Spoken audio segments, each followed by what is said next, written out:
Tonight's first video comes from Hudson Outdoors, a channel documenting solo wilderness camping, bushcraft survival, and unexplained forest phenomena across North America. February 9th, 2018, Remote State Forest, North Michigan, USA. I heard something while I was camping with me and my wife, who doesn't believe in any of that, but we heard wood knocking, and as you guys know about Bigfoot's wood knocking, they associate that with Bigfoot's as far as, I don't know if it's a form of communication with them or whatever it is, but wood knocking. Obviously animals do not knock on wood.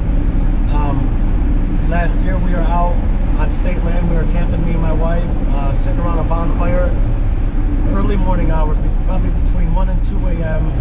I mean, dead silent, and just out of nowhere we heard undeniable, undistinct wood knocking, and it literally sounded like it was probably 40-50 yards in front of us, like super loud. Like, the best way I can describe this is like if a grown man took a hard piece of wood and banged it against another equally hard piece of wood as hard as he could, and that noise, that wood knocking noise, that would obviously be undeniable wood knocking, well, that's exactly what it was.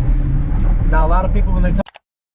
The creator details a terrifying experience from the previous year in the exact same location. Late at night, in pitch-black silence, he and his wife were startled by 40 to 50 consecutive heavy wood knocks, sounding roughly 40 to 50 yards away, resembling a man violently slamming heavy hardwood pieces together.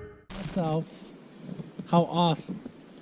Little scary, you know, but not that type of scared, you know, but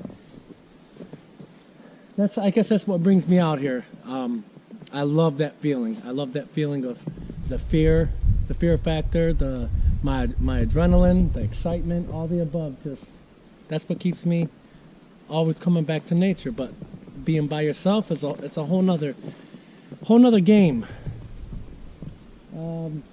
So I got to get started because I got a lot of work to do. I have to be smart on my batteries because I only have a few, so I have to make sure, especially with the cold weather, you know, cameras always, they don't work that great, but I need to pick my... While searching the area, he discovers a solid thick tree, snapped cleanly at a low height without saw marks or rot. He analyzes the damage, reasoning that snow or wind couldn't have snapped a healthy tree of that size, and points to it as possible territory marking or evidence of serious physical force. Last year, and in doing so, we'll see if we get a response. Again, it's night, so you're not going to have no visual. This is all sound.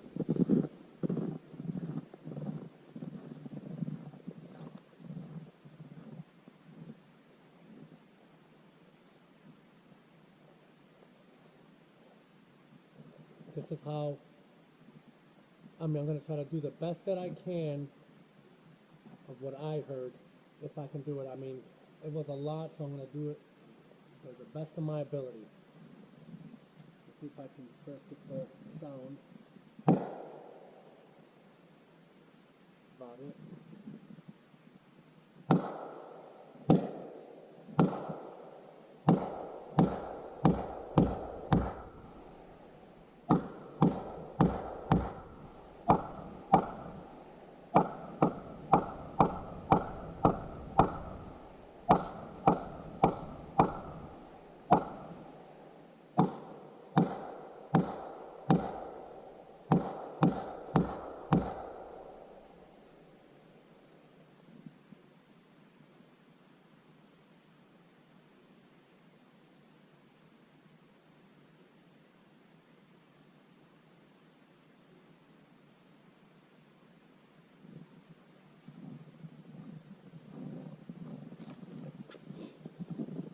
actually tired me out doing that. Honest to God. It was even more crisp than that. After nightfall, he attempts to draw out a response by aggressively mimicking the loud wood knocks using a piece of hardwood against a tree.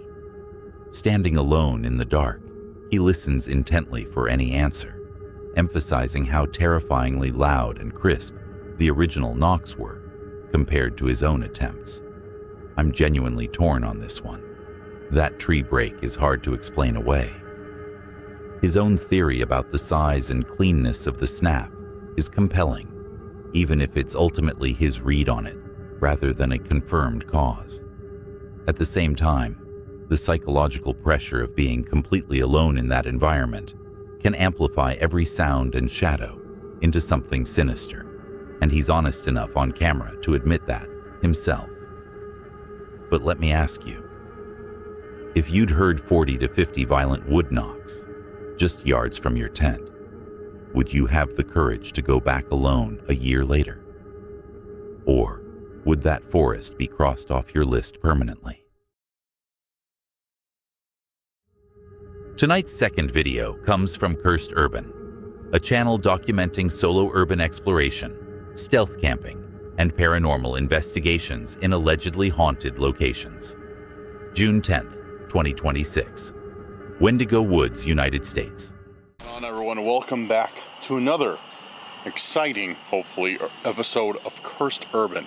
I am Dan, and I am out here at the entrance to this forest. As you can hear, there's a few cars going around. Everybody's leaving this area right now as it's getting dark. And tonight, I'm doing what I told you guys I would return to do, and that is spend the night in the Wendigo Forest. Or Wendigo Woods, just because it rhymes better. Same difference.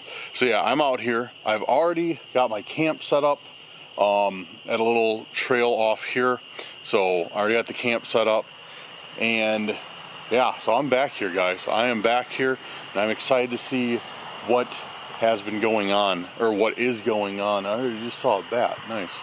So we're gonna see if we can find anything, if we can get any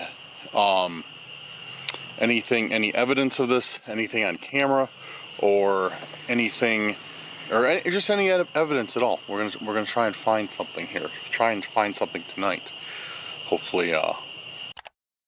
While investigating an overgrown, disused path, Dan experiences a sudden, extremely loud sound of branches crashing nearby in the dark. Immediately after asking for a sign, his Spirit Talker app outputs the phrase, "The bad man is here." It said leave right now. Leave right now. Oh! Dude.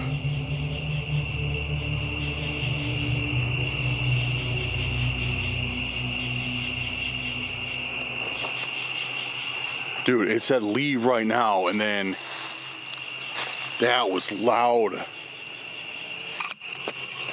Hello? Anybody back there?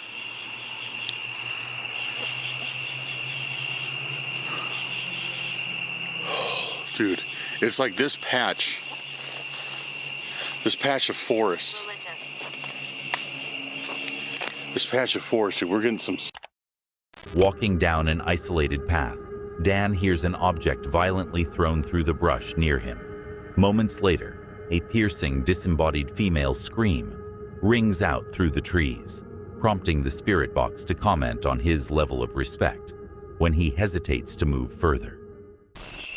I've ever heard being out in the forest. And that wasn't something that's just like... That's not just something casual. That was something being broken deliberately. Powerful. Whoa! Guys, we just got powerful on the Spirit Talker. Sorry, I'm repeating myself. I do that when I get nervous. we got powerful. You're telling me that something just splintered back there, just got shredded by something. And the next word was power. Retreating inside his tent to attempt sleep, Dan wakes up to another scream and asks the entity for a sign. Almost instantly, a heavy object or branch violently impacts the top of his tent from above. Dude, that's a skull.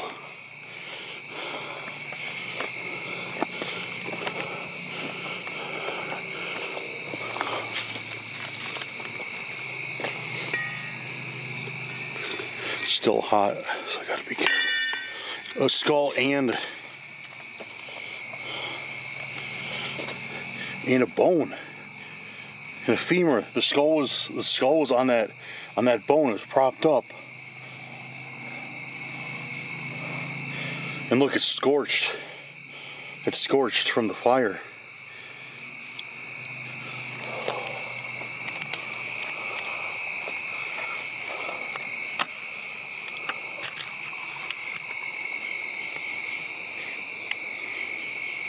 I know 100%, 110%.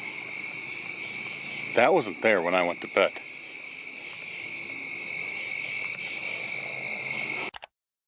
Stepping outside the tent to inspect the campsite, Dan discovers a freshly scorched animal skull and femur propped up inside his campfire pit.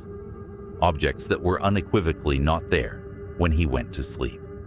I genuinely cannot imagine the horror of discovering that scorched skull waiting in your own fire pit. This isn't just unexplained phenomena anymore. It's an active threat that escalated from vocal warnings to physical intrusions, and finally, to a deliberate, ritualistic message left inches from where he slept. If you'd been in that tent and found those bones, would you have run like Dan did, or would fear have frozen you in place? Tonight's third video comes from Backcountry Benny, an American outdoor survival channel documenting winter challenges, stealth camping, and bushcraft skill demonstrations in forests across the United States. November 18th, 2025. Dense, desolate woodlands, Eastern Ohio, USA. Warmth. But also, I'm going to be cooking a good amount of food, so I'm going to need a good amount of fuel to get me through the night effectively.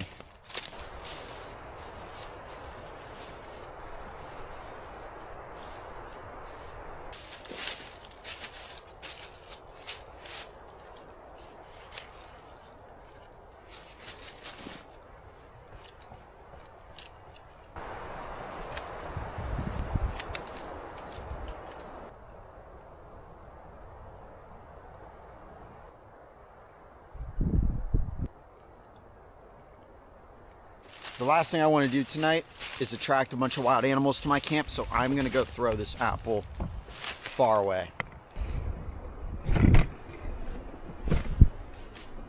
All right, so it turns out that looking to throw my apple far away brought other good luck, because if you can't see behind me, there's a whole bunch of cattails. So I'm going to pack some of these up, take them back to camp. These are an absolutely amazing fire starter, so I'm going to take a good amount. I did actually bring some extra cattails with me from my last video where I survived with 7 items. So if you haven't seen that, go check it out. But anyways, I did bring some, but you can never have enough. I'm gonna take maybe 3 or 4 cattail heads and then go get this fire started and camp set up.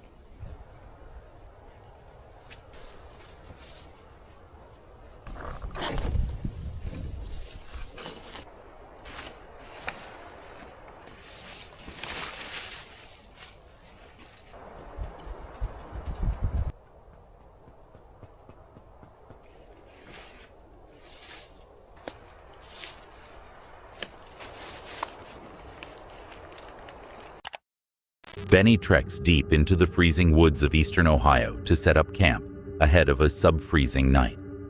Working quickly against the setting sun, he gathers deadwood, harvests wild cattails to ignite a campfire, and sets up a dirt boundary for safety. After preparing an elaborate chicken meal followed by dessert, he collects enough wood to sustain him through the night as darkness falls. So what you just heard, that was a group of coyotes, and it's exactly why you throw your food away far from camp. Interestingly enough about coyotes, though, is that they actually are genetically different than the western coyotes of the United States. So a long time ago, roughly 300 years ago, as the settlers moved in to the eastern United States, they forced all the big game out, including mountain lions, black bears, wolves, that kind of thing. And it left basically a giant predator population whole. So coyotes moved out east into Ohio, and they began breeding with the leftover wolves. And now it leaves a population of coyotes that are a lot bigger, that are pack-oriented, and typically a little bit more aggressive towards bigger animals like deer, livestock, that kind of thing. It's very interesting, nevertheless.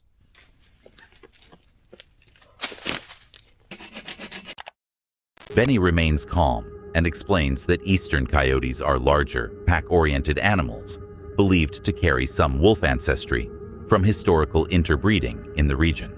He credits his earlier decision to discard an apple core far away from camp for keeping the pack from approaching his campsite directly. All right, guys, it's about 9 o'clock, and I am really tired. It was a very busy, non-stop day. It's getting really cold really fast, so I'm gonna hunker down, try to make it through the night, and I will see you guys on the other side. Good night.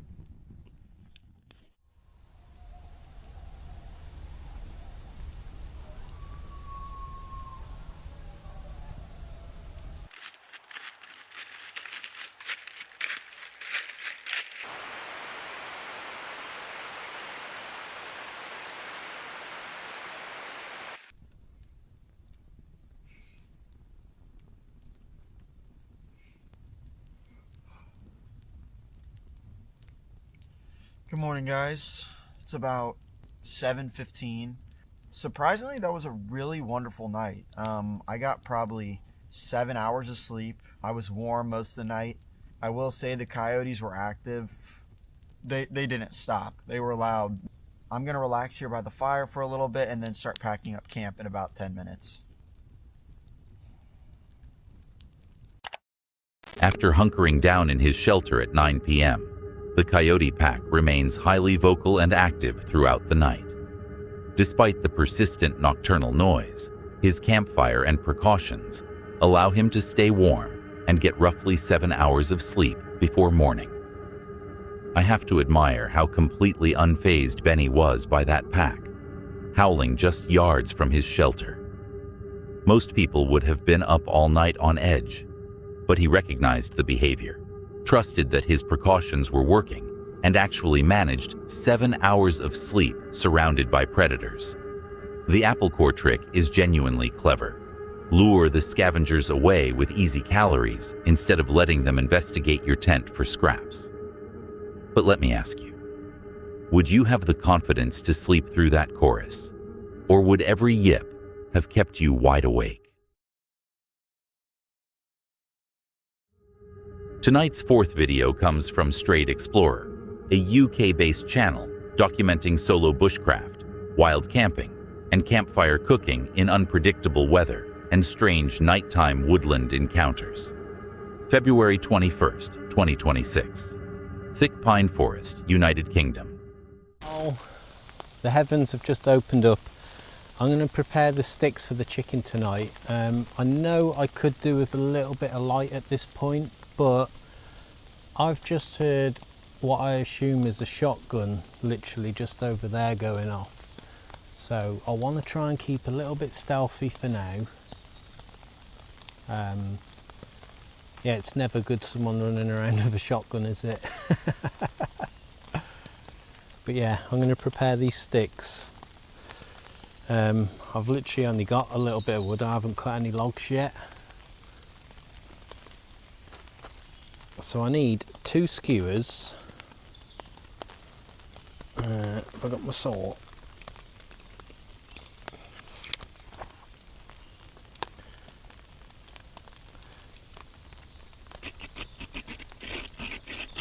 I've got to take the bark off them.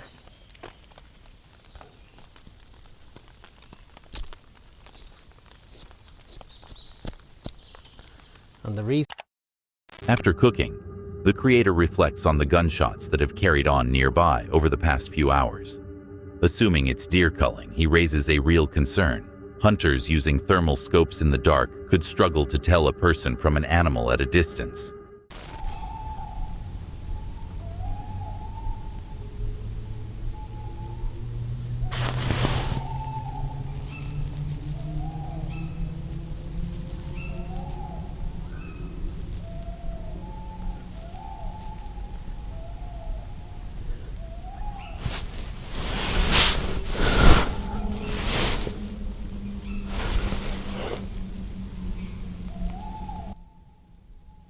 It sounded like someone walked into a tree.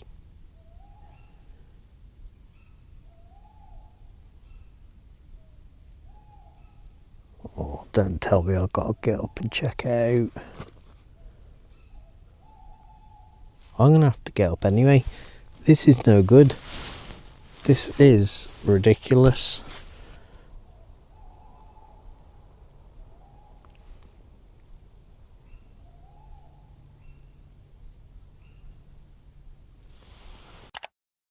Uneasy about the sudden proximity of the noise, the camper decides against stepping outside in the dark. Instead, he repositions his sleeping setup so his head faces the open area of the shelter before trying to settle again. Didn't bother getting out to go and check, but it sounded like, I don't know if the mic would have picked it up, but it sounded like someone walked into a tree. And it was right there.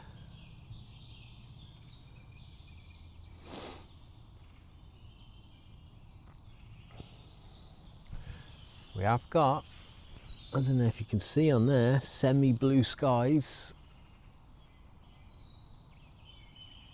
It's nice, so nice waking up and it's not raining and you can just come and chill by the fire, sit down, have a coffee. You're semi-warm, you can't beat it.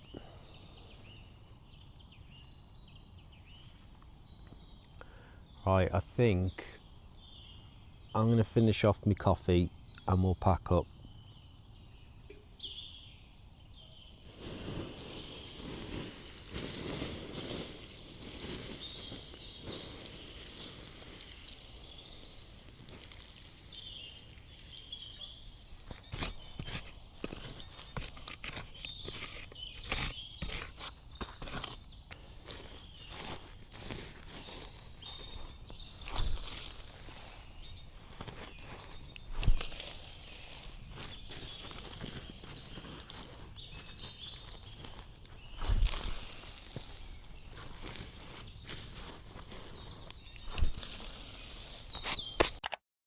The combination of nearby hunters and that mysterious impact creates a genuinely uncomfortable tension. You've got a known real risk in the gunfire and an unexplained one in whatever hit that tree. I completely understand why he chose to reposition rather than investigate. When you're already on edge from gunfire nearby, caution wins over curiosity every time, and that's the right call.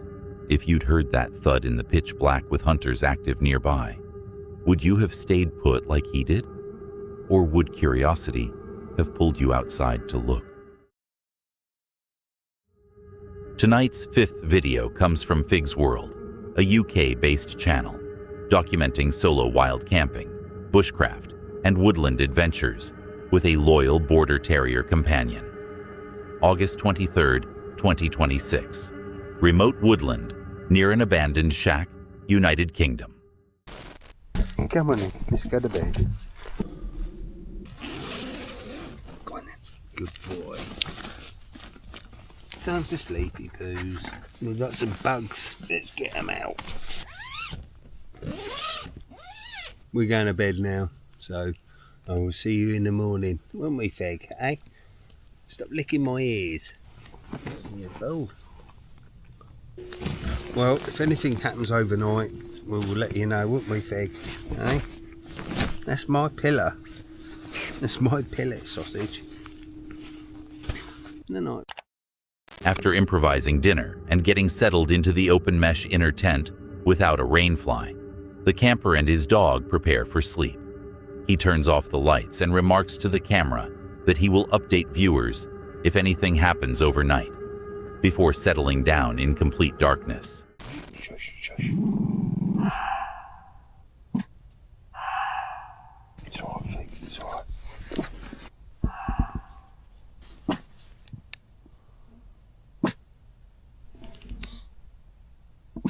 Yeah, it's just a fox.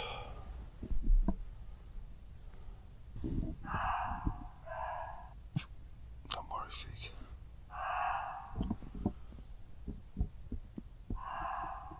You're a good boy, Fig.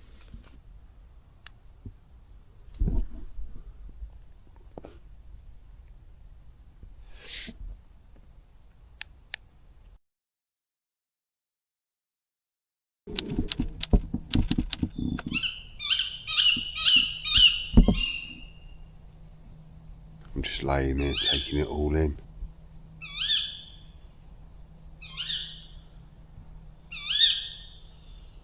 A no Fig. It's an owl. Wow, what a way to wake up in the morning. The morning chorus.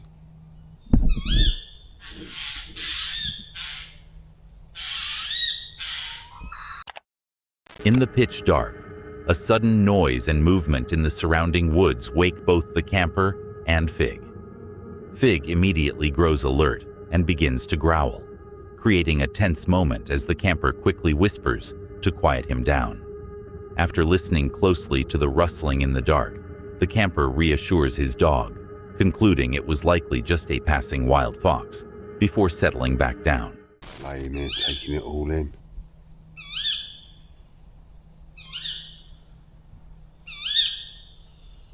A no Fig.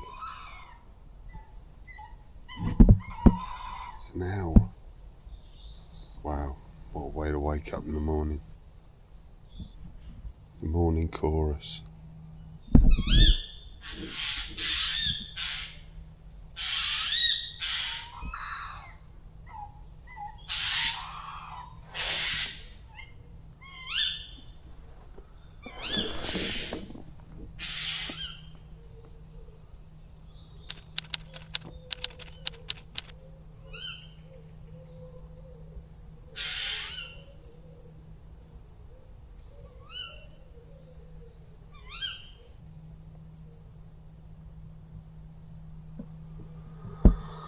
Wow.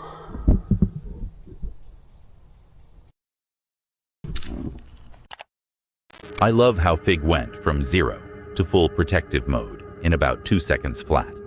That's exactly why dogs have been camping companions for millennia. The "it's just a fox" reassurance feels almost too convenient in the moment. But honestly, in UK woodland, that's statistically the right call, 9 times out of 10. Still, lying there in that open mesh tent with your dog growling at invisible movement just feet away has to spike the adrenaline regardless of what your rational brain tells you. Would you rather camp solo and never know what was out there, or have Fig's early warning system jolt you awake every time a twig snaps?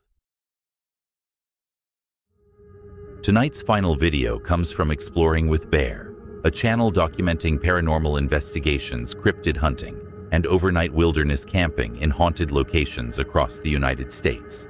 July 15th, 2026. Appalachian foothills, Ohio, USA.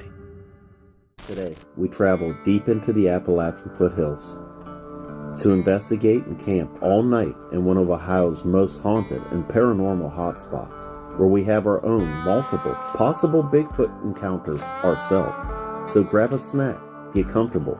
Appalachian foothills, and we're on a pretty crazy road right now. So we're just going to explore back here, different back roads of the foothills of the Appalachian, and see what we can find back here. I imagine there's abandoned places, hidden gems. Who knows what we're going to come across on these back roads? It's hard to say. They're very creepy. It's been raining and storming all day. It finally just let up. Bear and Jakey travel down the isolated back roads of the Appalachian foothills in Ohio, navigating through heavy rain and dark tree canopies. Look at the heat. See that? Yeah. There's something right back there. It's moving. It is.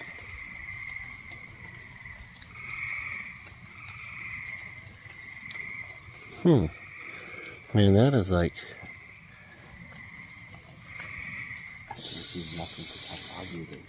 It's so foggy you can't see, huh? Now the fog just... What was that? You heard that, right? I did just hear that. Go ahead. Whoop. That's horrible. That's okay, though. Oh, where'd that thing go? I just heard something move back there. Well, let's get this light back in there. Did that do... As they venture further into the tree line, non-natural impact sounds echo near camp. The disturbance culminates in a loud, heavy thud, resembling a large object or boulder being forcefully thrown against a tree trunk.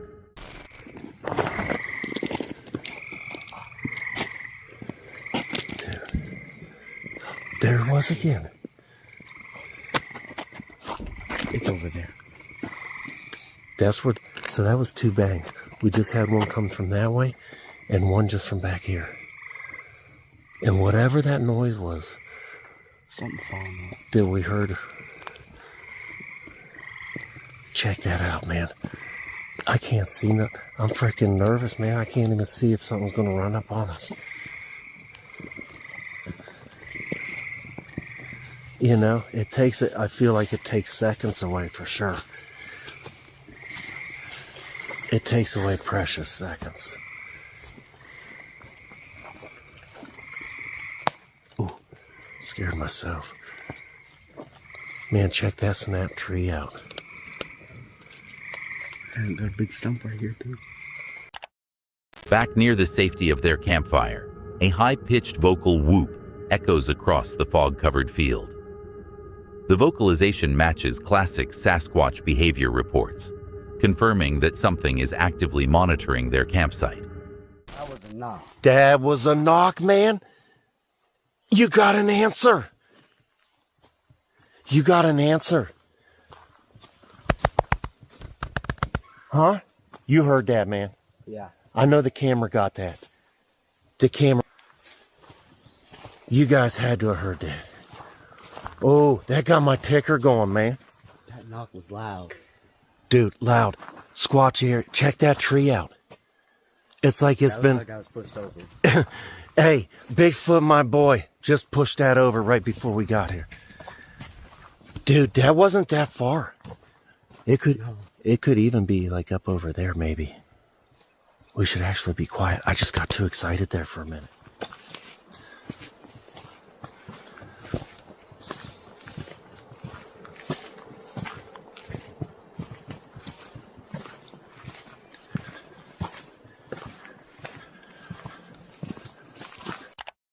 The following afternoon, while trekking down an isolated forest trail near the historic Hamilton Mill, Jakey performs a whistle call. Moments later, a crisp, extremely loud tree knock snaps back from the nearby woodline in immediate response. The immediate call and response knock is genuinely chilling because it demonstrates intelligence, not instinct. This wasn't random forest noise or a branch falling. It was a deliberate answer to a specific audio cue within seconds, which rules out every natural explanation I can think of. If you'd heard that knock answer your whistle, would you consider it proof of something unknown, or would your skepticism find another explanation? That's it for tonight. If you watched all the way to the end, you're either very brave or you made some questionable life choices. Either way, like and subscribe, hit the bell, and click one of the videos on screen. I'll be back soon with more reasons to stay indoors. See you then. And if you made it this far, there was a hidden word somewhere in tonight's video. Drop it in the comments if you caught it.